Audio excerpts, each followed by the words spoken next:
Bonjour Gaël Garcia Bernal, la star du cinéma mexicain, invité d'honneur du Festival Paris Cinéma 2011, présidé donc par Charlotte Rampling. Et c'est le Mexique qui est donc à l'honneur de ce festival qui accueille de très très nombreux films à Paris.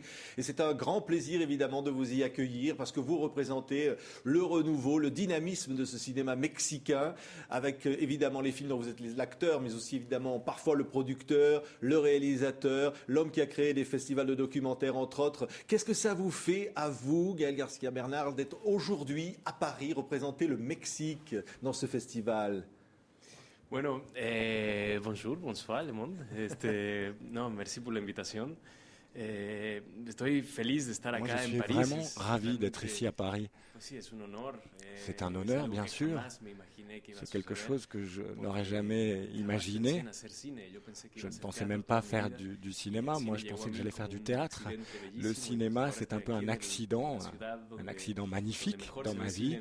Et je crois que je suis maintenant dans la ville où l'on peut voir le plus de cinéma. Quand j'ai travaillé ici, moi, j'allais tous les après-midi au cinéma pour voir plein de films. Donc je suis ravi, enchanté et je suis très ému. Très ému aussi que nous sommes de vous accueillir. Qu'est-ce que le cinéma mexicain représente aujourd'hui? Est-ce qu'il y a vraiment un cinéma mexicain? On va avoir beaucoup de films dans ce festival.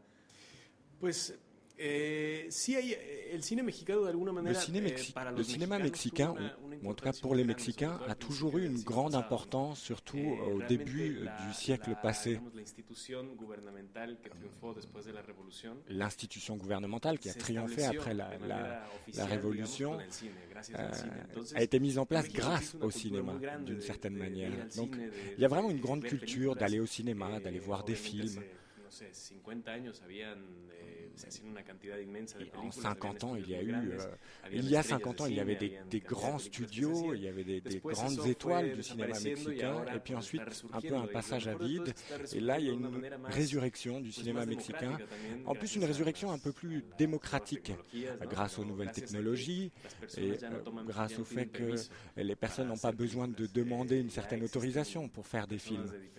Donc il y a vraiment des gens de tous les coins du Mexique qui font des films, qui prennent leur caméra avec des amis, font des expériences qui parfois se transforment en films ou tout simplement en exercices libres qui peut-être feront d'eux des cinéastes ou des gens qui deviendront vraiment des acteurs de plein pied du monde du cinéma. Donc je crois que le terreau est fertile, il y a beaucoup d'histoires à raconter et il y a beaucoup de personnes qui peuvent prendre leur caméra et se lancer.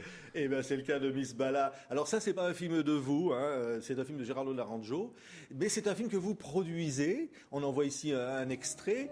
Miss Bala, donc c'est une personne qui se présente dans un concours de Miss Beauté. On en voit ici les images. Et cela va nous amener dans une sorte de tragédie dans le Mexique d'aujourd'hui. Regardez un instant l'extrait. Originaria de Mexicali, ella estudia botánica. Sueña con conocer el mundo, ayudando a conservar a la naturaleza. Un fuerte aplauso para la señorita Jessica Verduzco.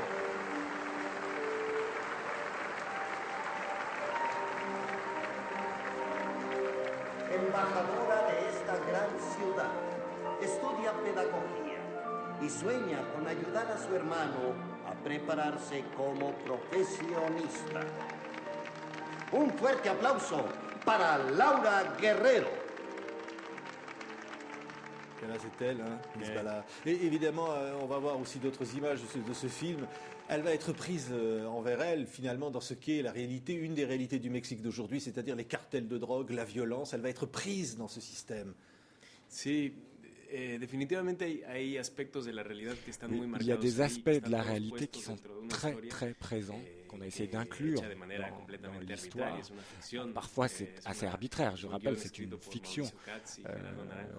Gerardo Naranjo et d'autres ont écrit cette histoire et ils ont additionné des éléments et en ont fait un film assez épique qui relate pas uniquement la réalité, mais le cauchemar que suppose la violence et la peur que nous avons au Mexique en sortant dans la rue.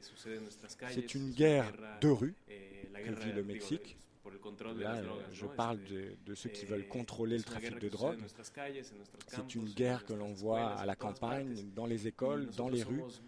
Et nous sommes les victimes, il y a des coupables, des innocents, mais nous sommes tous impliqués dans cette guerre, alors que parfois nous n'avons rien demandé, nous ne la souhaitions pas et nous ne l'attendions pas. Regardez en même temps les images, voilà, pendant qu'on vous écoute, Gaël Savernal, on voit un autre extrait de ce film, hein, où, comme vous le dites d'ailleurs, un personnage, n'importe qui au Mexique peut être pris dans cette réalité, dans cette violence. On voit les images comme ça. C'est ça la réalité du Mexique d'aujourd'hui. Pues mira, digo, evidentemente si esta fuera la realidad para todos, pues oui, no existirían más mexicanos porque todos habrían muerto. Je pense que tous les Mexicains auraient pu être mourraient si c'était irréel. Mais c'est un peu l'allégorie d'une situation en cours qui nous touche tous. Nous connaissons toutes et tous des personnes qui ont été impliqués, qui étaient au milieu de tirs croisés, qui se sont trouvés entre les forces armées et les cartels. Donc, le Mexique est en train de vivre un moment assez intéressant. Il y a un terreau fertile pour raconter ces histoires, ces tragédies, pour essayer de trouver l'espoir aussi. Ces films, ce sont des expériences pour essayer de raconter une histoire, mais aussi avec la volonté d'améliorer les choses. Donc c'est pour ça que ce film est important et c'est pour ça qu'ils sont chargés de ces sentiments. C'est un film qui sortira au début de l'année prochaine à Paris. C'est important, vous l'avez dit, qu'à certains moments, le cinéma a transformé le Mexique. C'est peut-être encore le cas pour changer cette réalité d'aujourd'hui du Mexique. Quasi siempre je ne voudrais pas lui donner trop d'importance à ce cinéma. Si on dit que le cinéma peut changer la vie de quelqu'un, je pense que, en tout cas ça, on pourra en débattre. Moi, ça m'a changé la vie, c'est certain.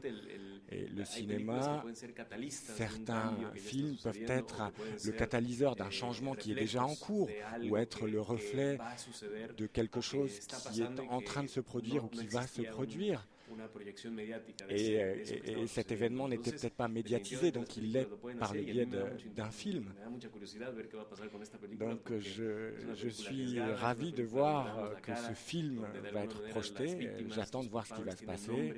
Les victimes, les coupables ont des noms, ont un visage dans ce film.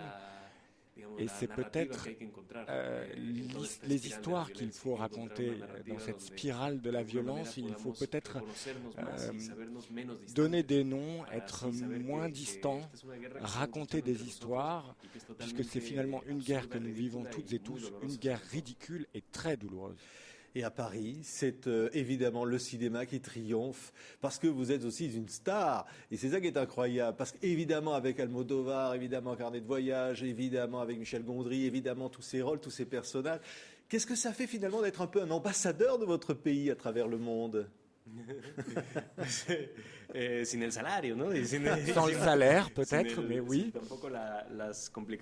Et sans les complications que cela peut supposer d'être au service du ministère des Affaires étrangères. Je ne sais pas ce que je dis. Hein. Exacto. No, afortunadamente tengo, además, soy más exento al ser actor, pues puedo moi, comme decir je suis cualquier cosa, acteur, j'ai le droit de dire ce que je veux, de faire ce que je veux. C'est peut-être pour ça d'ailleurs que j'ai voulu être acteur. Je n'avais pas envie de payer les conséquences de mes actes. Mais aussi producteur, mais aussi réaliser des courts-métrages pour Amnesty International, mais aussi créer un festival ambulante où vous présentez de manière itinérante des courts-métrages. C'est aussi une forme d'engagement pour vous, le cinéma. Si. El cine llegó como accidente, oui, le cinéma, comme je vous disais, ça a été un peu un accident. Je ne m'y attendais pas. Quand je suis sorti de l'école, il y avait 5 ou 6 films qui sortaient au Mexique.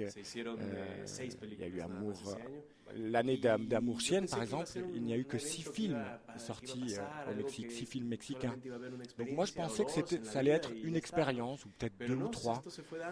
Et peu à peu, effet boule de neige. Bon, j'essaie un peu d'en sortir maintenant.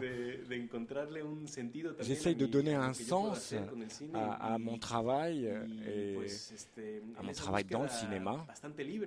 Et je suis toujours dans cette quête, une quête est libre. Moi, je ne pense pas appartenir à une industrie. Moi, je me sens assez libre. Tant que je vais me divertir, je vais continuer à faire du cinéma. Et il faut qu'ils m'appellent, bien sûr. Eh bien, restez libre. On est ravis de vous avoir accueilli, Gaël Garcia Bernal, d'avoir été avec nous, d'être surtout donc l'invité d'honneur de ce festival Paris Cinéma 2011, donc qui se poursuit jusqu'au 13 juillet. Merci d'avoir été avec nous. Non, merci. Et la prochaine fois que je reviens, je parlerai en français. Bien français. Oui. Merci. Non, merci à toi.